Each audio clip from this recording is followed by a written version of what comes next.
Bueno, Fabricio, ahora a las 11 tienen la sesión virtual para tratar lo que será la emergencia del transporte y todo indica que sería aprobado. Exactamente, tuvimos una semana intensa tratando este mensaje del Ejecutivo. Empezamos el día lunes en la Comisión de Servicios Públicos, después en la Comisión de Presupuesto de Gobierno el martes y ayer en una reunión conjunta, finalizando lo que habíamos iniciado con la visita de la Secretaría de Movilidad la semana pasada. Trabajamos con todos los bloques políticos, aún con quienes no nos acompañan, intentando generar un acuerdo lo más amplio posible, entendiendo que esto es el reconocimiento de una realidad durísima que tiene el transporte público de pasajeros en nuestra ciudad. Así que vamos a poder aprobarlo hoy. ¿Cuáles son los puntos más destacados, más salientes de este proyecto que estaría por aprobarse? Bueno, en particular, lo hemos planteado desde un primer momento, entendemos que este es un tiempo donde a la situación ya crítica que tenía el transporte se agravó por la pandemia y la pandemia ninguno de nosotros sabe cuál es el plazo de finalización que va a tener. Tiene una dimensión que es de la sanitaria, las medidas que se han tomado para cuidar la salud de cada uno de nosotros, pero a su vez hay efectos económicos y sociales que se van a extender.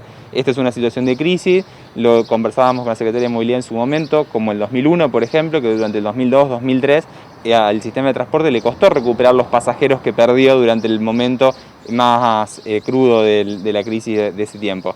Bueno, entonces esto acá requiere pensar en un plazo donde el sistema tenga que rediseñarse para hacerse sostenible en el tiempo, para poder preservar nuestro sistema de transporte, respondiendo a las necesidades de movilidad que tenemos hoy y que vamos a ir teniendo a medida que avance la pandemia. Conformamos también, para poder discutir esto y tomar medidas, una comisión de trabajo con las empresas, con los trabajadores, el Ejecutivo y los propios miembros que va a haber del Consejo Municipal también. Se habla de un transporte a demanda. ¿Qué va a pasar con esto, con las frecuencias, la cantidad de vehículos que van a estar circulando por la ciudad? Bueno, en particular, lo que vamos a votar hoy es el proyecto que envió el Ejecutivo con algunas modificaciones, pensando en poder rediseñar y renegociar los contratos de concesión que tenemos con las empresas privadas. No hay inclusión de otras iniciativas en particular en este momento, porque queremos ir a esa mesa donde se generen los acuerdos.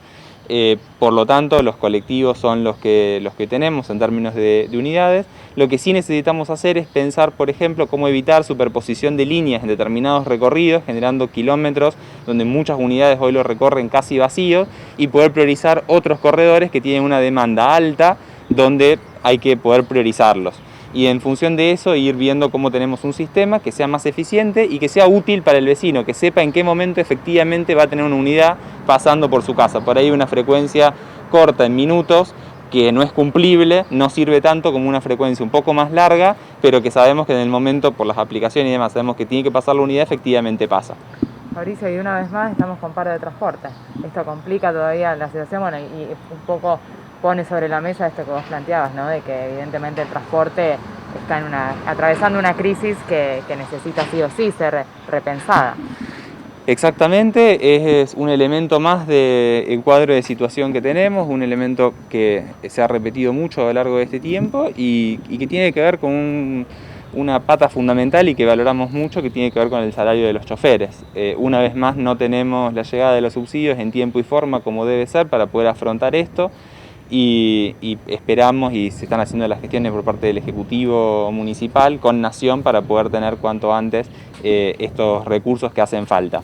Y esto tiene que ver indudablemente con lo que venimos diciendo, un sistema que transportaba 450.000 usuarios por día y ahora tiene alrededor de 100.000, implica una recaudación del 25% de ingresos totales. En un país como el nuestro, donde los transportes del interior del país dependen mucho de la recaudación previa por pago de boleto, hay una afectación muy grave de recursos. Y si los subsidios nacionales no llegan, como sí llegan en la Ciudad de Buenos Aires o el área metropolitana de Buenos Aires, bueno, se hace realmente complicado. ¿Qué cantidad de pasajeros debería haber mínimamente como para poder sustentar, digamos, el transporte?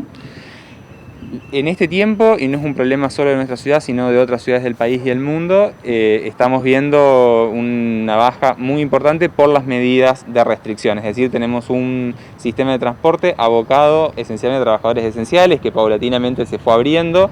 No tenemos el sistema educativo en funcionamiento, con lo cual ahí se pierden pasajeros. Nosotros entendemos que tenemos que poder llegar con la apertura de las actividades de escuela, sobre todo en marzo del año que viene, a la mitad de lo que tuvimos en marzo pasado. Es decir, vamos a estar en un 50%, alrededor de 220 usuarios, estimamos. Pero es una estimación que parte de analizar cómo fue el fenómeno en otras ciudades, pero a ciencia cierta nadie puede saber en nuestra ciudad cómo se va a comportar esto. Estamos aprendiendo todo el tiempo, tomando las mejores medidas, conversando mucho con todos los sectores, en el transporte en este caso, pero lo mismo pasa con los comercios, con los sectores productivos y con los clubes, digamos, todos los elementos de la vida de la ciudad se van reacomodando en estos términos, trabajando con cada uno. Mauricio, la última. En esto de la reconfiguración del transporte, digo, en su total, se puede empezar a pensar en los trenes. Tal vez es el tiempo, ¿no?, de ponernos a ver este medio de transporte que está abandonado, si lo pensamos de alguna manera.